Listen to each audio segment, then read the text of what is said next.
গল্পের নাম গরুর দল আর তিন বন্ধু গো। এক গ্রামে থাকত তিন বন্ধু, রফিক, করিম ও শামীম। তারা ছোটবেলা থেকেই একসাথে বড় হয়েছে।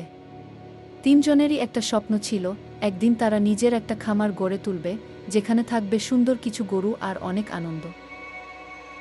একদিন হঠাৎ করেই রফিক শহর থেকে ফিরল আর বলল, বন্ধুরা, আমি একটা পুরনো খামার কিনেছি। আমাদের স্বপ্ন এবার সত্যি হতে চলেছে। কি করিম ও শামীম খুশিতে লাফিয়ে উঠল।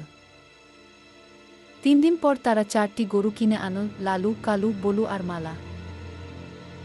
লালু ছিল দুষ্টু, সারাদিন দৌড়াদৌড়ি করত। কালু ছিল সবচেয়ে শান্ত, ঘাস খেত আর গম্ভীরভাবে তাকিয়ে থাকত। বলু ছিল মজার, সে অন্য গরুর লেজ টেনে দুষ্টুমি করত।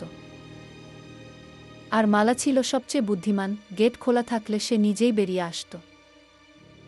3 বন্ধু দিনে খামারে কাজ করত আর সন্ধ্যায় গরুগুলোর গল্প করত।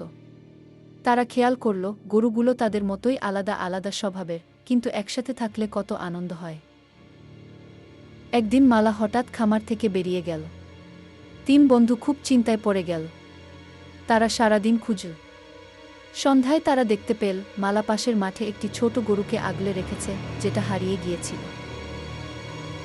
রফিক বলল, দেখো, মালা শুধু বুদ্ধিমান না, দয়ালু। সেদিন থেকে 3 বন্ধু আর তাদের 4 গরু শুধু একটা খামারের অংশ ছিল না, তারা ছিল একটা পরিবার।